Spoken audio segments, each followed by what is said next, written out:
มอบหมายให้ตังทีมงานถ่ายทอดสดซึ่งได้ดำเนินการมาถ่ายทอดสดงาน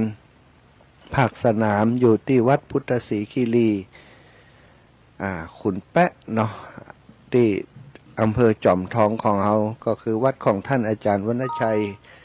ชยานันโทซึ่งเป็นครูบาอาจารย์ที่ศรัทธาญาติโยมเลื่อมใสศรัทธาเป็นผู้ที่มีปฏิปทาในหลายๆด้านเนาะในการพัฒนาบอกว่าจะในรูปแบบใดพัฒนาคนพัฒนาที่พัฒนาคุณงามความดีทุกอย่างทุกประการเป็นพระนักปฏิบัติดีปฏิบัติชอบเป็นองค์เมตตาซึ่งศรัทธาญาติโยมก็คงจะสัมผัสได้จากการที่ครูบาอาจารย์ได้จัดรายการกับคลื่นสีขาวมาเมื่อนานเนาะมีความมานะพยายามในการเผยแพร่เดินทางลงไปอาตมากับตุลุงตะวาว่าถ้าเป็นผมนี่บอกโพสต์ได้ท่านอาจารย์เพราะว่าทางที่เดินที่ลงไปนั้นบาดใจใกล้ๆสถาน50 กว่ากิโลไปกลับก็100 กว่ากิโลนะทุกวันอาทิตย์แจ้งบ่าเจ้ามาก็ต้องไปถึงกุละไปจัดรายการตอนเจ้าตี 5อย่างเวลาเนี้ยเนาะท่านอาจารย์เป็นเวลาของท่านอาจารย์นี่เนาะตี 5ท่านอาจารย์จะจัดทุกวันถ้าเดินทางลงไปที่วัดปากตังเจริญก็จะเดินทางไป วันนี้จริงๆแล้วท่านอาจารย์ท่านพระครูพิวัฒนวิกรมลงเวลามาฮือตะวาแล้วว่าช่วงเจ้าตี 5 ถึง 6 โมงนี้เป็นเวลาของท่านอาจารย์วรรณชัยแต่คืนอาตมาก็ไปนั่งกระซิบขี้คางหันว่าท่านอาจารย์ตอนเจ้าตี 5 ถึง 6 โมงเนอะตี 5 ถึง 6 โมงเนอะท่านอาจารย์จะได้เข้ารายการนะท่านพระครูแจ้งแจ้งมาท่านอาจารย์ก็ว่าครับเป็นนะผมขอแลกบ่ได้กะ6 โมงถึง 7 โมงบ่ได้กะเพราะว่าผมจะนอนดึกนะแต่คืนก็มีศรัทธาญาติโยมญาติธรรมของท่านอาจารย์เปิ่นเดินทางมาจากกัลยาณิวัฒนาจากที่อื่นที่ไกลหลายที่หลายแห่งเนื้อศรัทธามากันหลายลำรถเปิ่นมาถึงดึกแล้วก็เข้ามาแล้วก็ท่านอาจารย์เปิ่นมัดมือตือขวัญหันแล้วก็เป็นภาพประทับใจอาจารย์น่าจะได้ก็ยังศรัทธาอิดเหนื่อยต่อใดก็ยังยิ้มแย้มแจ่มใสเป็นรอยยิ้มที่ไผ่หันแล้วก็ประทับใจอาตมานั่งอยู่ไกลๆหันแล้วมันรู้สึกถึงพลังปุญญาบารมีของครูบาอาจารย์เนาะเปิ้นก็บอกว่ามาหาเข้าแทนผมกันเถอะตี 5 ถึง 6 โมงเขาก็กวนเปิ้นแบบมันได้ท่านพระครูเปิ้นขอมาอย่างอี้นะเปิ้นล็อกมาแล้วเดี๋ยวผมเข้าแทนเดี๋ยวเปิ้นจะด่าผมว่าเดี๋ยวนี้โดนด่าแน่นอนละเพราะอาจารย์ว่าตื่นกันเตือศรัทธาจะขึ้นมาแล้วถอดใจบ่ไปละอาจารย์บอกเอ็นเดี๋ยวจะเจไปโตยหาแห่มกรรมเนาะกุฏิเป็นอยู่ทางใดบอกว่าถ้าตะว่านี่ขึ้นมากับพระกันแวบๆแต่นะศรัทธาอาตมากับทุลุงซึ่งเป็นที่เคารพนับถือตลอดมาเป็นคนที่แนะเป็นคนที่นำเป็นคนที่พร่ำสอนอาตมาว่าอย่างอี้นะท่านมหาเวลาจัดรายการเวลาฮับโทรศัพท์เนี่ยม่วนน้อยอย่างผมนี่ ก็สอนหลายอย่างนะโดยเฉพาะทำให้ดูอยู่ให้หันเนี่ยอาตมาก็ดูแบบอย่างเปิดมีแฟนรายการติดตามนี่โทรมาสถาจมทุกครั้งมือปอแป๊บนะท่านอาจารย์ก็จะติดนะถ้าเปิดเข้ารายการเนี่ยมันต้องถามหาจะโทรติดเนอะสถาถ้ามีธุระจะฝากอย่างสักหน่อยโทรหาทุลุงช่วงนั้นจะบัดติดเลยก็คงแน่ใจแล้วว่ามีศรัทธาญาติโยมติดตามตุลุงนี่นักหนาอยู่เนาะอันเนี้ยศรัทธาการจัดรายการมาเมินมานานมันเป็นครอบครัวนะสารธรรมที่เป็นนำมาฝากมาแบ่งมาปั่นทุลุงว่าอันนี้ว่าไปแล้วนะตะวาย แต่ก็เอามาฝากแหมโยมตะกี้ปนหลวงนานว่าท่านอาจารย์มันก็ดีนะมันย้ำแหมนะผมก็ได้ความรู้อยู่ก็ดีไปเนาะแต่คืนนี้หลังจากออกจากรายการไปเนาะก็มีศรัทธาญาติโยมโทรมาก็จะติดท่านอาจารย์อย่างเงี้ยเอาบุญคนเดียวค่ะเขาว่าเอาบุญอย่างคนเดียวไม่มีอย่างโยมเพิ่นก็ช่วยกันนะเอาบุญตะกี้อาจารย์ว่าอยู่นะว่าอย่างไรก็ที่จะตั้งเครื่องท่านอาจารย์วรรณชัยนะคะท่านอาจารย์ว่าจะแง่คนเดียว อีแม่ก็ไข้ห้อมกันเราอีกว่านั่น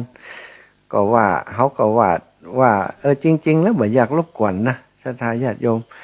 ไปที่ไหนอีปออีแม่เปิ้นก็ตั้งแต่กันนำใส่ถุงอันนี้ส่วนตัวนะท่านอันนี้ส่วนตัวเนี่ยตั้งแต่ก็อายเขานะ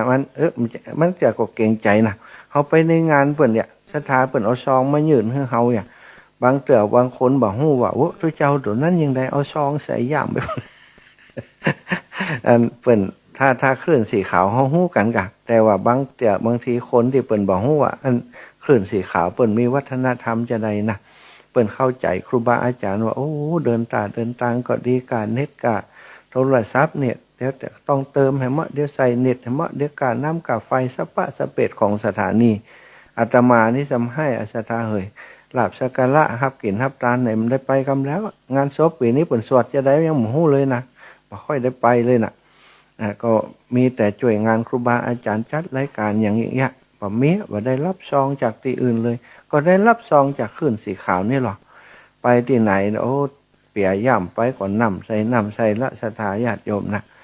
ก็เมตตาเนาะเปิ่นฮักครูบาอาจารย์จะได้ก็เมตตาต่ออาตมาอย่างอันเหมือนกันก็ได้อาศัยปัจจัยส่วนนั้นค่ะอีปออีแม่ได้ทำบุญทำทานถึงวันนี้นะ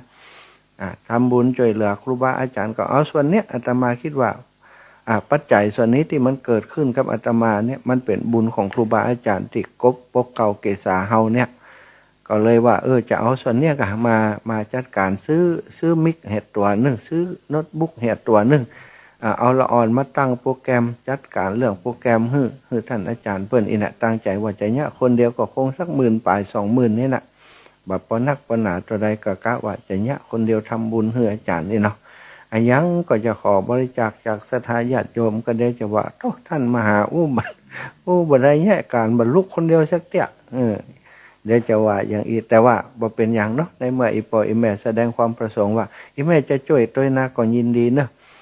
มันจะได้บุญใหญ่ศรัทธาอาตมามาหันแล้วอาตมาต้องทำอย่างเดียวนะทำมันเครื่องส่งให้ท่านอาจารย์ถ้าบัดทำนี่นอนบัดรับเพราะอะไรอย่างพอเขามาหันเส้นทางที่เดินขึ้นเดินลงเนี่ยโอ้โหมันนักหนามันนักหนาโดยเฉพาะในช่วงทุกอาตมาว่าทุกหน้าแหละอาจจะดีหันก่อนหน้าห้อนก็ห้อนนั่นแหละแต่ว่าหน้าหนาวกับหน้าฝนนี่เดินทางลงไปอันตรายหน้าฝนนี่หมอกมันจะจับที่หน้ากระจกรถทั้งหน้ามันพอประหารต่างเนี่ยแล้วต่างมันกดเกี้ยวเนี่ยมันอันตรายเวลาท่านอาจารย์ลงไปจัดรายการตอนเจ้าเนี่ยถ้าเป็นนอนตั้งบนเพถ้าเป็นบัดลงไปนอนที่วัดปักตางเจริญวันเสาร์เนี่ยก็จะต้องลงไปตั้งแต่ตี 3 ตี 2 ตี 3ลงไปละตี 3ลงไปอย่างเงี้ยมันก็ยังมืดอยู่แล้วก็คนขับรถเนี่ยมันถึงจะตีผ่านมามันปลอดภัยมาตลอดอุบัติเหตุมันบ่ได้บอกว่ามันจะเกิดวันใดแล้วอีปอยอีแม่ทั้งหลายแล้วก็หน้าฝนเนี่ยดินสไลด์บ่หินพอแล้วภูเขางำหัวจึงครึ่งหั่นน่ะมันจะลงมายามใดบ่ฮู้น่ะที่มันปลอดภัยมาก็เป็นบุญแต่ถ้ามันเกิดขึ้นแล้วมันก็โอ้โหมันทำใจบ่ได้เนาะก็จะทำให้ท่านอาจารย์เร็วๆเนี้ยบ่ให้เกินวันที่20จะให้แล้วเลยละอาตมามาพอแล้วนี่บ่เกินวันที่20เนี่ยจะมาทำให้ท่านอาจารย์แล้วก็จะให้ละอ่อนช่างเทคนิคเนาะที่อาตมาดูแลเขาดูแลอาตมาอยู่ที่วิทยาลัยสงฆ์นครลำปางเนี่ยมาช่วยกันมาช่วยติดตั้งโปรแกรมให้กรรมมาช่วยควบคุมมอนิเตอร์ให้ท่านอาจารย์ในช่วงแรกๆก่อนตอนที่เปิ้นยังบ่ป๊อกแกว่นนี่นะก็มาทำให้เปิ้นยังอินเนอร์ท่านอาจารย์หรือว่าบางเทื่อก็เปิดกับคอมพิวเตอร์เข้ามาเอาปะละนอกนั้นละอ่อนก็เข้ามาควบคุมให้อย่างอีเป็นต้นสถาบอกให้ศรัทธาญาติโยมได้สบายใจใครก็ตามที่เป็นแฟนคลับของท่านอาจารย์วรรณชัยชยานันโทของหลวงพ่อพระครูสถิตสารคุณท่านพระครูกัลยาณปราโมทย์อาตมาจะดูแลเรื่องมูลนี้ให้แทนครูบาอาจารย์ท่านพระครูอภิวัฒนวิกรมท่านพระครูได้ยินกรรมปารภจากอาตมาเมื่อวันก่อนเพิ่นว่าโอ้ดีแล้วมาหาพระจ่วยเพิ่นก็อินดูเหมือนกันนะผมก็อินดูแต่ผมบ่ฮู้ยะใดคือท่านอาจารย์ก็ยังประมาณอาตมาเนี่ยเพิ่นก็บ่ได้ว่าเก่งเทคโนโลยีอย่างนักหนาชะตาเรื่องโปรแกรมเนี่ยมันเป็นเรื่องของละอ่อนยุคใหม่ที่เขาฮู้นะซึ่งพอดีว่าอาตมาก็ได้ฮู้จักละอ่อนกลุ่มนี้เขาก็จะได้มาช่วยเนาะเขาจะได้มาช่วยก็ถือว่าเป็นบุญของตึงเปิ้นตึงตัวนะคะถ้าศรัทธาญาติโยมจะร่วมบุญมาก็ฝากไว้ที่ครูบาอาจารย์ก็ได้แต่อาตมาก็บ่อยากรบกวนนะยืนยันคำเดิมนะเพราะ ก็พอจะมีช่วยเหลือครูบาอาจารย์อยู่ศรัทธาก็เรื่องนี้ก็บัดต้องห่วงอีนะบัดต้องห่วงแต่ถ้าอยากจะช่วยแท้ๆนะก็บัดได้ห้ามไผ่ละห้ามไผ่ช่วยครูบาอาจารย์เปิ่นมาเนาะถ้าหู้จักเลขบัญชีของท่านอาจารย์ก็โอนไปที่เปิ่นเลยก็ได้นะโอนไปที่เปิ่นเลยหรือว่ากับครูบาอาจารย์ท่านอื่นเนาะแต่ก็บัดต้องอย่างนักเนอะเล็กๆน้อยๆกับพอละพอได้จ่วยพอได้อันพอเปิ่นออกอากาศไปเนี่ยนั่นนะอีแม่ก็ได้หอม แต่คืนแม่นางคำอ้ายก็บอกมาอีแม่จะเป็นนั่นเจ้าภาพด้วยนะอีแม่ก็หู้จักเปิ่นนะหู้จักมาก่อนลูกก่อนอีวะแม่นางคำอ้ายอยู่อันสันสลีเนาะมันเวียงปะเป้าตำบลเวียงปะเป้าเสถาก็เป็นย่อมแม่ที่อาตมาไปแวะไปหาบ่อยมีความรู้สึกว่าเป็นแม่เนาะเป็นแม่ที่ดูแลกันอาตมาก็ดูแลเปิ้นก็ห่วงใยอาตมาไปทางปูนก็ต้องแวะมาหาแม่นาก็ต้องไปทุกครั้งเนาะนี่ก็อีแม่แหมคนหนึ่งแม่ครูธัญญาตันกิมแหมท่านหนึ่งที่แสดงความประสงค์มา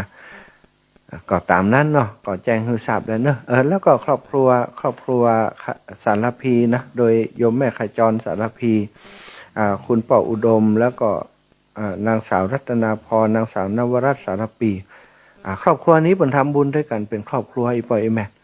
ตึงแม่ตึงลูกตึงป่อเพิ่นนะช่วยกัน3 คนนะทุกครั้งที่อาตมาได้อู้จาเรื่องอย่างไปนี่จะมาก่อนแล้วก็แปลกเหมือนกันเปิ้นหายใจแห่อยู่หั่นเหมือนกันนะเนาะเปิ้นก็กึดมาก่อนอาตมาแล้วเหมือนกันว่าอยากจะช่วยแบบนี้นะเปิ้นก็เลยแต่คืนนี้เปิ้นโอนมาแล้วนะโอนมา500 บาทต้องขออนุโมทนาบุญเนอะโดยโมทนาบุญโดยท่านโดยท่านอาจารย์วรรณชัยในมุมมองที่อาตมาได้สัมผัสกับเปิ้นมีหลายด้านหลายอย่างที่บอกว่าคนทั้งหลายบ่มีนะสถานความอดทนความมันนะพยายามนี่สูงมากเลยอาตมาได้ฟังเปิ้นคือฟังเปิ้นอู้หลายครั้งนะเปิ้นอู้เรื่องบักแต่เปิ้นก็อู้แล้วก็ไขหัวไปด้วยแต่ว่าถ้าสำหรับหลายๆคนเนี่ยถ้าฟังแล้วก็กัดอกด้วยนะเคยไปอยู่ในชุมชนชายขอบนะบ้านชายขอบกับบ้านเฮากับใกล้ปืนเที่ยงนะคะบ้านเตียน มันอยู่ห่างไกลนะอยู่บนดอยอยู่บนอย่างเงี้ยแล้วก็ส่วนใหญ่เป็นชาวคริสต์นะในหมู่บ้านที่อาจารย์ไปอยู่เนี่ยมีชาวพุทธประมาณ 3-4 หลังคาเรือนมีวัดเป็นแปลงวัดกันแต่ก็เป็นวัดที่ยังบ่มีอย่างพร้อมสักอย่างกำเตือนน่ะท่านอาจารย์ก็ไปอยู่ห้านในบิณฑบาตซะท่าบางวันกลับมาบาดเป่านะอันโยมที่เป็นชาวพุทธเปิ้นก็มีอย่างใส่ปีกมาหมู่นั้นเป็นคิดก่อนแลใส่บ่ได้นี่กันเนาะเปิ้นบ่ได้นับถือเฮานะเปิ้นก็บ่ได้ใส่บาตรใส่หยังกะอาจารย์ไปบางครั้งก็ต้องมาย่างกินเอาคนเดียวอาจารย์ว่านะบ่มีเปิ้นบ่ได้ใส่บาตรถ้าเป็นบางคนนี่ซะถ้าเป็นอาตมาก็บ่อยู่เขาบ่ใส่บาตรเฮามาพัฒนาวัดวาบ้านของเขาแต่เขาบ่ดูแลเฮาจะอยู่เนี่ยหยังอีกแต่ท่านอาจารย์ตั้งปณิธานว่าจะไปจากที่นี่ก็ต่อเมื่อเข้าเต็มบาทอีกว่าซะไปบิณฑบาตได้เข้าล้นบาทได้เข้าเต็มบาทอาจจะไปจากที่หมู่บ้านแห่งนั้นอาตมาฟังแล้วโอ้โหมันหันเลยนะหันถึงเป็นคนที่บ่ยอมนะบ่ยอมต่ออุปสรรคปัญหาต่างๆบ่ยอมต่ออุปสรรคปัญหาต่างๆที่เกิดขึ้นบ่หวั่นไหวมีจิตใจที่นักแน่นอดทนแล้วในพรรษานั่นเองเปิ้นบอกว่าบิณฑบาตได้เท่าจัน กินบ่แป๊ะอีกว่าพรรษาเดียวซะนะกินบ่แป๊ะแล้วก็อู้กันเป็นที่เล่นที่จริงเรื่องตลกเนาะท่านอาจารย์เปิ้นเป็นคนตลกนะสถาติฟังเปิ้นอันจัดรายการอยู่ตั้งแต่เต้านาแคนแก๊กเนาะอาตมากับท่านอาจารย์นี่จะเลี่ยมต่อๆกันนะอันเวลาไฟ2 หน้ามันตึงเลี่ยมมับเนาะ ผมเฮามีตั้งนานถึงเฮาถึงอาจารย์นั่นแต่เฮานี่ชอบไข่หัวนะอู้ไปไข่หัวไปเอกมันบ่ฮู้จะเครียดนี่อย่างนะเอาธรรมะมาแบ่งปันกันเป็นภาษาบ้านๆเฮาถือว่าเป็นลูกเป็นเต้าของอีพ่ออีแม่เฮาก็อู้ภาษาง่ายๆอู้ไปไข่หัวไปนะเนาะอัน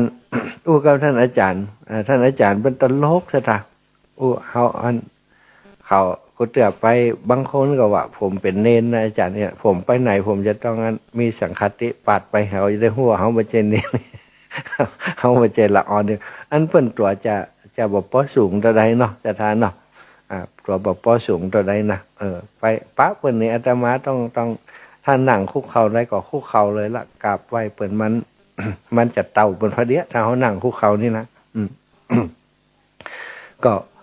วันคืนหนึ่งอู้กันถึงเปิ้นก็ว่าผมไม่โชคดีนะอาจารย์นี่ว่าโชคดีจะได้ที่เกิดมาทำนี่นะผมโชคดี เอาที่โชคดีจะได้อาจารย์เกิดมาทำโอ้อาจารย์วันนั้นผมเกือบบดีนะผมไปบิณฑบาตนี่ว่า ไปบิณฑบาตไปอยู่กัน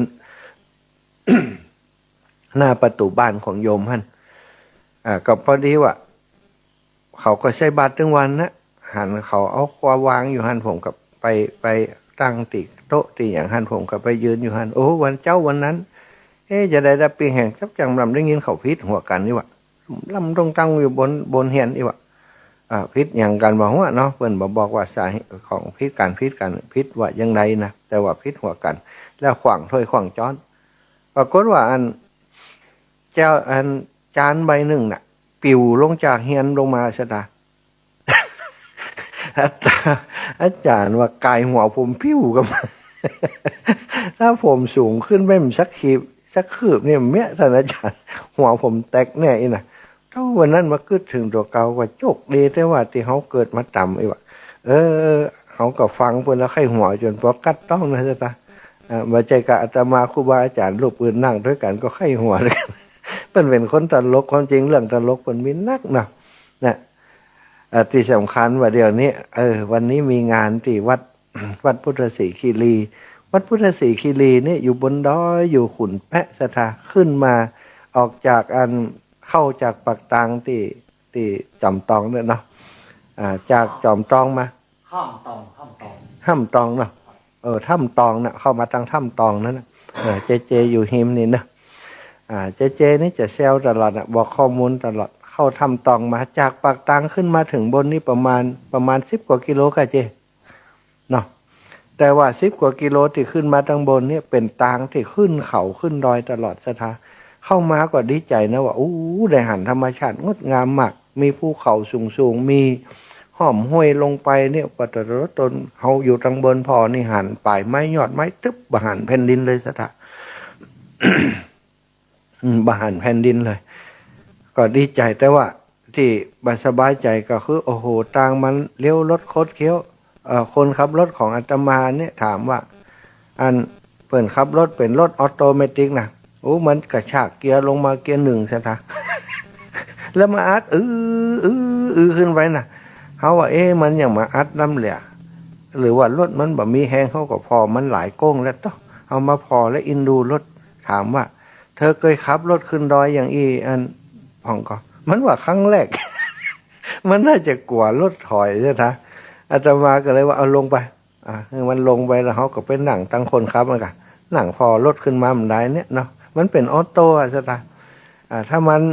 มันจะไปปกติของมันถ้าถึงจังหวะที่มันไปบ่ไหวมันก็ซับเกียร์คนเดียวมานะรถออโต้นี่นะก็ขึ้นมาปากันขึ้นมาจนมาถึงบนพอสองข้างทางอย่างที่ว่าตะกี้นะอินดูท่านอาจารย์นึกถึงที่เปิ่นดงลงไปค่ำมืดแล้วก็ขึ้นมาจัดรายการเซตวันอาทิตย์ตอนเจ้าจัดรายการ6 โมงถึง7 โมงแล้วตอนค่ำจัดรายการ3 คนพี่น้องเปิ่น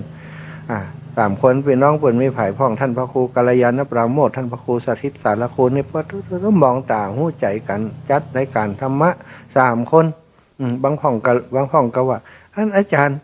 เปิ้นจัดรายการ3 คนม่วนนี่นะม่วนยังไงเปิ้นจังลู่กันน่ะ เปิ้นปั่นกันหาว่าเปิ้นลู่กันว่ะเปิ้นปั่นกันคนน้อยเพราะจัดรายการ3 คนมันก็ต้องแบ่งปันกันต้องส่งกันนะซะท่าปรากฏว่ารายการที่เปิ้นจัด3 รูป 3 องค์นั้นติดซะท่าติดก็คือศรัทธาญาติโยมติดตามลักษณะน่ะอาตมาก็ติดตามครูบาอาจารย์นั่นที่เป็นจัด3 รูป 3 องค์นั่นนะช่วงบ่ายแลงจัดรายการแล้วจัดรายการกี่ทุ่มเจ๊2 ทุ่มถึง4 ทุ่มเนาะ10 โมงคืนครับเอาดู2 ทุ่มนะ2 ทุ่มถึง10 โมงเนี่ยเจ๊ว่า2 ทุ่มถึง4 ทุ่มพอจบรายการแล้วออกเดินทางจากวัดปากตางเจริญขึ้นมาขุนแปะขึ้นมาพุทธศรีคีรีที่นี่ซะละ มาถึงเที่ยงคืนตี 1ตี 2ถ้าฝนตกก็จำเป็นต้องนอนที่ปากตังเจริญเนี่ยหันความลำบากของครูบาอาจารย์แล้ว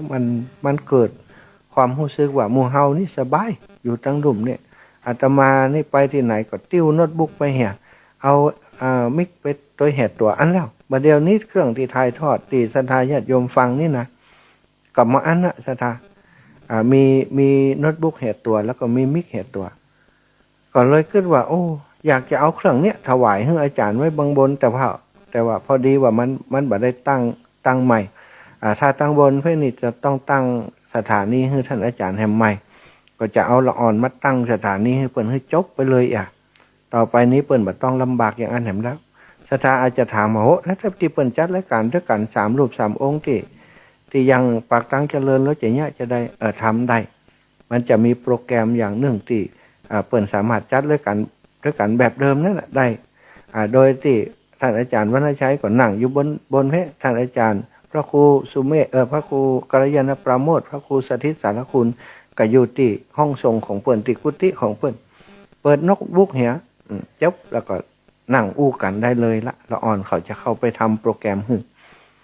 เป็นข่าวดีเนาะจะทาเนาะเป็นข่าวดีที่บอกให้สถาทราบแต่ข่าวดีวันนี้นี่ดีแต่นะวันเกิดของท่านพระครูวรธรรมนาถปีอายของอาตมาเกิดก่อนอาตมาปีหนึ่งเปิ้นเป็นเสืออาตมาเป็นกระต่ายแต่ว่านี่โอ้มีน้ำจิตน้ำใจต่อน้องนุ่งเปิ้นแต่นะวันนี้เปิ้นเกิดวันนี้นะท่านพระครูวรธรรมนาถนะแต่เปิ้นว่าโอ้น้องเบาเกิดวันที่5 พฤศจิกายนว่ะหลวดสืบชะตานิมนต์อาตมาไปงานสืบชะตาของเปิ้นตะวาก็เลยไปจูเอาหั่นกะเนาะจะทานเนาะได้สืบชะตาปีเกิดคือตัวเก่านะโอ้ปกติบ่ได้เนี้ยนะบ่มีไผเอ็นดูนะจัดงานก็คงมีไผไปก็เลยบ่จัดสักปีนะมีแต่ว่าถ้าเป็นฆราวาสก็ไปกราบตีนแม่เฮียไปหอมแม่เฮียไปกินข้าวด้วยแม่เฮียมาอันน่ะวันเกิดของอาตมานะกับครอบครัวก็เหมือนกันคุณโยมที่บ้านในสมัยก่อนนั้นมีวันเกิดเนี่ยเปิ้นก็ไปกินที่ไหนไปกินนะกินบ้านเนี่ยกินกับครอบครัวเนี่ยก็เลยฮู้กันว่าวันเกิดของเฮาเนี่ยบอกค่อยสำคัญของเปิ้นก็เลยเนี่ยอย่างเฮาเนี่ยพอวันเกิดเฮาจวนเปิ้นไปที่ไหนปะไปแอวไปกินเนี่ยไปวันเกิดอันวันเกิดตัวย้ำไปอีกว่าก็เลยแล้วกันไปเนาะ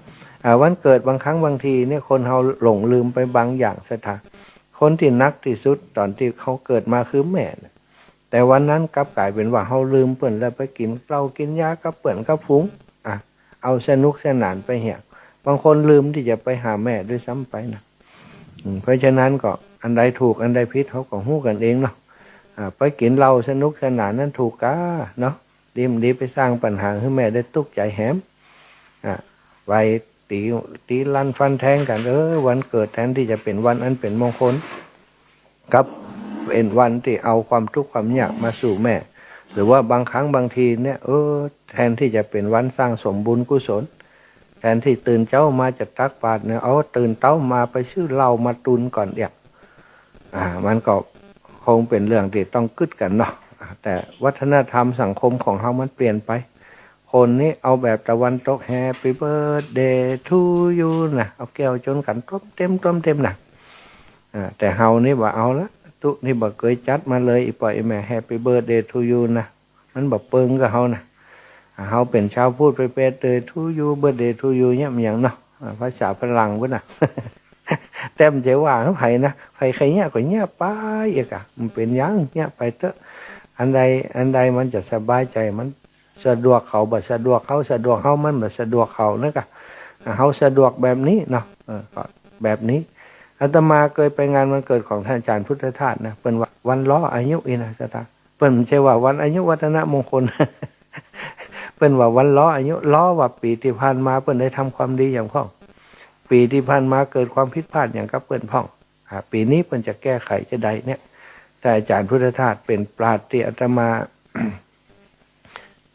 อาตมาเคารพนับถือบักกล้าใจคำว่าเป็นลูกศิษย์ถึงจะไปอยู่เคยรับใจเปิ้นไปดูแลเปิ้นเนี่ย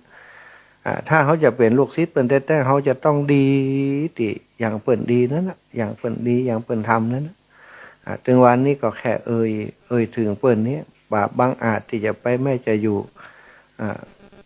ถ้าอย่างท่านพระครูสุเมธว่าเนี่ยผมนี่บ่เคยมองหน้าครูบาอาจารย์แบบนั้นเลยนะผมถ้าจะมองจะจ้องในจ้องที่ตีนเพิ่นนะถือว่าตีนเพิ่นนะเอาตีนเพิ่นกับหัวเฮานี่จะเท่ากันนี่วะเป็นคนที่เคารพนับถือครูบาอาจารย์อาตมาก็คิดว่าถ้าเฮานับถือไผเป็นครูบาอาจารย์บ่ควรจะอ้างจะเอ่ยโดยซ้ำไปลูกศิษย์คนนั้นลูกศิษย์คนนี้นะถ้าเขาทำคุณงามความดีเพิ่นก็ชื่นใจแล้วแต่ถ้าเขาทำดีมาลูกศิษย์อย่า เป็นลูกศิษย์นะแต่โอ้เนี่ยการลูกศิษย์ท่านนี่นะมันก็จะเป็นปัญหาเนาะศรัทธาญาติโยมวันนี้อูไปก็ไปเรื่อยๆแล้วนี่นะขอบคุณสถานีนะทุกสถานีอาตมากับตุลุงยองนี่จะจำได้นักกว่าอาตมาว่าสถานีภายในพ่องที่ออกตอนเช้านี้โดยเฉพาะช่วงตี 5 ถึง 6 โมงนี่ออกหลายสถานีเนาะสถาหนึ่งในนั้นก็ฝ่ายหินห้วยตองซักแล้วก็ตอนนี้ก็คือมจรวิทยาลัยส่งนครลำปางที่แล้วที่เมืองฝางเวียงป่าเป้าบันทุ่งเรดิโอหลายที่หลายตังเนอะขอบคุณทุกสถานีที่ได้มอบเวลาให้กับครูบาอาจารย์มาสร้างสิ่งที่เกิดประโยชน์ด้วยกันครูบาอาจารย์นำพระนักเทศน์นักสอนนักปฏิบัติมาออกรายการให้ศรัทธาญาติโยมได้นั่งฟังอยู่ที่บ้านเปิดวิทยุแก๊กเดียวก็ฟังไปเนี่ยการมาตื่นเจ้ามานะถ้าเป็นท่านอาจารย์เขาลุกมาเห็นเนอตื่นมาเห็นเนอลูกเจ้าใดหลายลูกขวายน้อยน้อยลูกเจ้าลูกเจ้าเป็นเจ้าทั้งหลายรับลูกขวายปลาลูกหลานเป็นนี่เป็นข้านะศรัทธาญาติโยมตังลำปางเนี่ยทางเขารู้จักท่านพระครูอภิวัตรก่อนนะเปิดถึงคำนี้หรอ แสดงว่างูแต่แฟนตัวจริงนะก็เปิ่นมันก็เกิดประโยชน์กับคนทั้งหลายสถานีวิทยุถ้าเขาเอาเพลงเข้าใส่มันก็เป็นเรื่องเพลงถ้าเอาเรื่องไร้สาระเข้าใส่มันก็เป็นเรื่องไร้สาระตลกปกฮาไปเอาธรรมะเข้าใส่ก็กลายเป็นสถานีเป็นคลื่นของธรรมะไปพอเลี้ยงเอียงคำหลายคนจากแบ่งเวลาให้ครูบาอาจารย์1 ชั่วโมงปรากฏว่ากิจการในสถานีของเปิ่นดีขึ้นแบ่งฮื้อแหมบางสถานีนี่ตอนบ่ค่ำบ่คืนนี่เป็นของธรรมะหมดเลยส่วนกลางวันเปิ่นก็ทำธุรกิจของเปิ่นไปจาก 2-3 ชั่วโมงเป็น 4-5 ชั่วโมงต่อวันก็ต้องขออนุโมทนาเนอะกับศรัทธาเฒ่าแก่ทั้งหลายเจ้าของสถานีทุกสถานีที่มอบเวลาให้กับครูบาอาจารย์อาตมาก็พลอยฟ้าพลอยผลได้รับเมตตาจากครูบาอาจารย์มาจัดรายการในวันนี้มีงานกฐิน2ที่ด้วยกันนะในเครือข่ายคลื่นสีขาวของเฮาที่วัดพุทธศรีคีรีขุนแปะที่นี่ของท่านอาจารย์วรรณชัย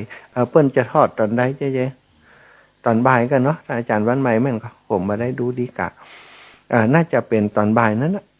ทำบัตรบ่ายกับเจ้ามี2อย่างนะสถานเดินทางมาก็เดินทางมาเจ้าสัก8 โมงก็ขึ้นดอยกันมาเนอะมันระยะทางไกลพี่น้องวัดเหล่ามนทานะมนทาทิพย์วันนี้ก็มากันหลายกันเหมือนกันเนอะถ้าได้ยินอยู่เนาะเดินทางก่อยๆกันมาเนอะอากาศมันหมอกมันลงอย่างต่างๆก่อนระมัดระวังรถสวนบ่ปอนักแต่ใดอีปออีแม่เนาะรถสวนบ่ปอนักแต่ว่าอาตมาอาจจะมาตอนกลางคืนตอนหัวค่ำก็ได้มาพอมีรถนักแต่ใดก็ถ้ารถสวนก็ระมัดระวังหน่อยขึ้นมาก็ถ้ามันโก้งนั้นนะก็บีบแต่ใส่กันเหตุครับตั้งเมืองฝางเนอะหลวงพ่อพระครูสุจิตานุรักษ์ก็เป็นกฐิน9 กล่องวันนี้ที่เมืองฝางเป็นกฐินสามัคคีลูกศิษย์ลูกหาของหลวงพ่อระดมตัวช่วยกันเนาะเหมือนกับทุกปีนั่นแหละหลวงพ่อเปิ้นชอบที่จะให้ลูกศิษย์ลูกหาลูกหลานได้ทำบุญร่วมกันทุกปีเป็นลักษณะกฐินสามัคคีอาตมาบังเอิญไปร่วมงานกับหลวงพ่อวันเกิดเปิ้นเนาะศรัทธาแม่นวันเกิดจำได้ละวันเกิดวันอายุวัฒนมงคลหลวงพ่อได้ประกาศในฮันว่าปีนี้มีไผ่จองเป็นรักกำเตือนเนอะอันจี้ไปที่โยมคนหนึ่งเนาะอันพี่น้องเอาปลากันทำมาเนอะ9 กล่องนี่นะเขาก็ดับปิ้งหัวชะตากระงอกหัวมันได้ หลวงพ่อเพิ่นมีลูกศิษย์ลูกหาที่หู้ใจนะ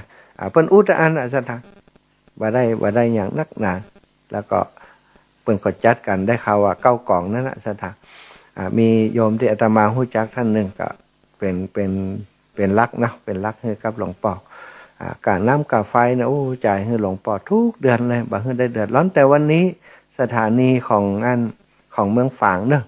อันดับไปท่านอาจารย์ส่งท่านอาจารย์เปิ้นมอนิเตอร์ไปแล้วเชื่อมไปแล้วแต่ว่าสัญญาณเชื่อมไปบ่ได้บอกว่าตอนนี้เชื่อมไปได้หรือยังท่านจะอาจารย์เอามาคือพอว่าอันเน็ตบ่ดีแล้วก็อันตีขึ้นเน็ตขึ้นอย่างเนี้ยเป็นเน็ตเหมือนประมาณว่าเน็ตลุดหรือว่าเน็ตบ่ได้ต่ออีกนะสมมุติว่า เน็ตหมดนี่นะมันได้ต่อมันก็บ่มีสัญญาณเน็ตอันสตาเน็ตลุดก็ดีไฟฟ้าดับก็ดีถ้ามันขึ้นที่เฮาเนี่ยมันก็จะเป็นแบบสีแดงประลึ่งขึ้นมาอีกท่านอาจารย์ส่งมาให้พอเนาะท่านอาจารย์จำเริญตะกี้ก็โทรไปหาเพิ่นแล้วเนอะอีปอยอีแม่ที่เมืองฝางเพิ่นโทรมาในรายการของตุ้ลุงยองว่าจะได้เมืองฝางรับวิ่งตั้งแต่เจ้ามาแล้วนะแสดงว่ามีปัญหาอย่างสักอย่างเกี่ยวกับอินเทอร์เน็ตเนาะมันมีตัดวันนี้ก่อนตัดหลวงปู่จะมีงานก่อนแทนที่จะได้ประชาสัมพันธ์ให้หลวงปู่เนาะหรือว่าถ้าได้ยินแล้วเนอะเอาให้กับพี่น้องเมืองฝางนะที่อื่นบ่ต้องโทรมาเนอะถ้าพี่น้องเมืองฝางว่าโอ้สถานีดีแล้วเนอะโทรมาแจ้งคำเนาะอย่างที่ตุลุงได้แต่เจ้าว่าท่านมหาบอกว่าถ้าแบ่งภาคใดก็จะไปเมืองฝางเกิงก็อยู่พุทธศรีคีรีเกิงอีนะตั้งนี้จากเมืองฝางล่ะดีแล้วเนี่ยดังชัดดีชัดเจนดีเนี่ยวันนี้นะขอบคุณเอาสายเดียวพอเนอะขอบคุณอีแม่เจ้าอีแม่ขอบคุณแล้วจะไปหาหลวงพ่อที่หลังเนอะถ้าอีแม่ได้เข้าไปหาหลวงพ่อบอกว่าประมาณวันที่15 14 15เขาจะเข้าไปเจ้าเจออยู่เจ้าเดี๋ยวเขาจะฟังโอ้ยมันดับเนาะแต่เจ้านี่จ่าโมก็ไม่ได้ยินแล้วเจ้าเปิดดังแล้วว่ะดังได้ยินเสียงท่านมหาออกนะจ๊ะโอ้ดีกะตอนทุลุงดังเป็นอย่างแม่ตอนเขาจัดนี่ต้องดังเลยกะลูกเนาะพักทั้งหลายบัดเอาลูกเจ้าได้หลายลูกไปได้น้อยอย่างนั้นนั่นกะสาธุนะแม่เนอะอันปากันไปนักนะพี่น้องเมืองฝางเนอะปากันไปนักสาธุบุญรักษาแม่เนอะได้ละแม่บัวนี่แม่บัวพัดกุหลันเนอะชะตาต้นซ่านเมืองฝางโยมแม่โทรมาแจ้งแล้วว่าเมืองฝางดีแล้วคนอื่นกับบัตรโทษละนะก็ได้ทราบแล้วว่าเมืองฝางดีก็กังวลอยู่ว่าโอ้เมืองฝางบ่ได้ยินก้ายนะก็เป็นห่วงทั้งปุ้นว่าจะมีปัญหาเรื่องสัญญาณเนาะก็วันนี้เมืองฝางเมืองฝางเปิ้นกฐินวัดพระบาทอุดมน้ำขอมุทิตามหาสมชาติขออภิวาทวันตาอายุยืนยาว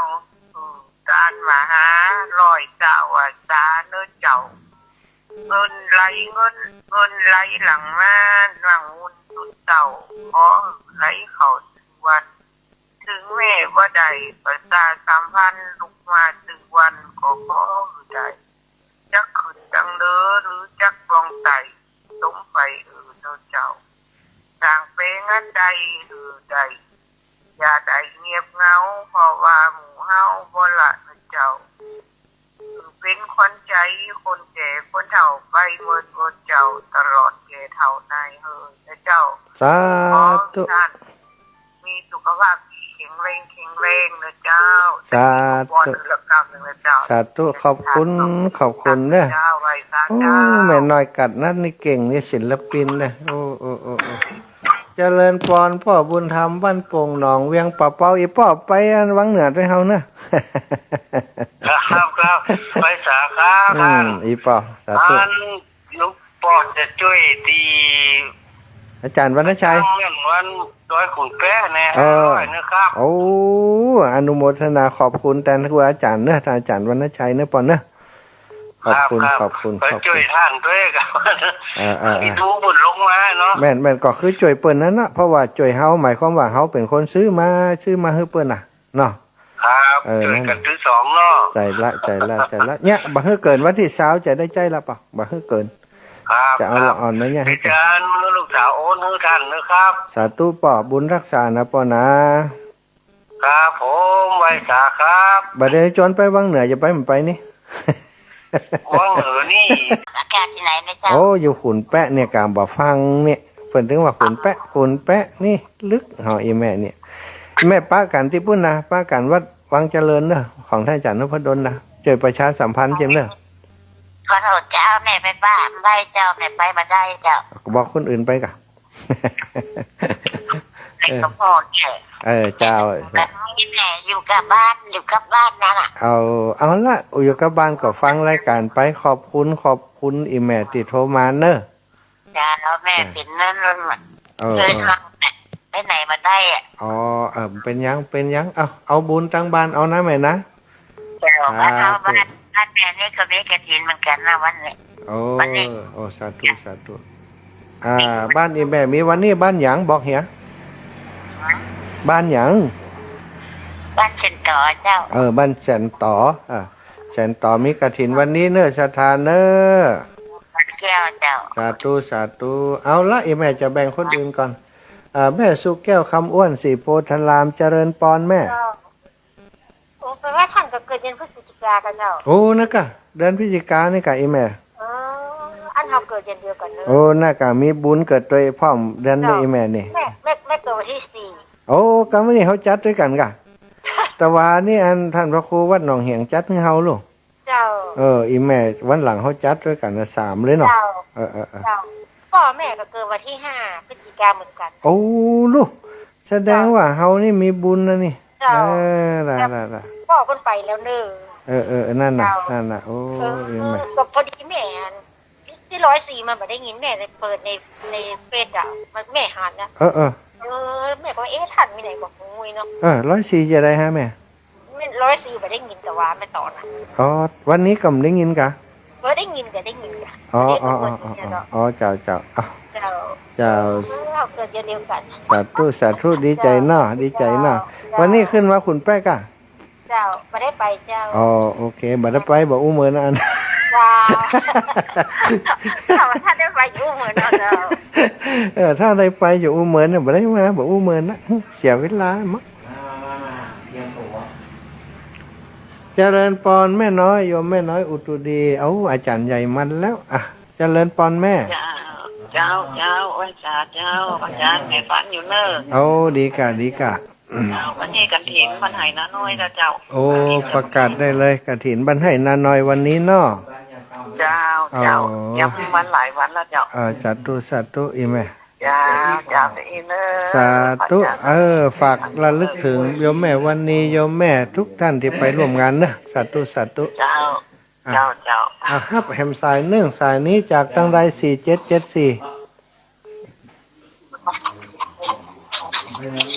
ฮัลโหลนมัสการเจ้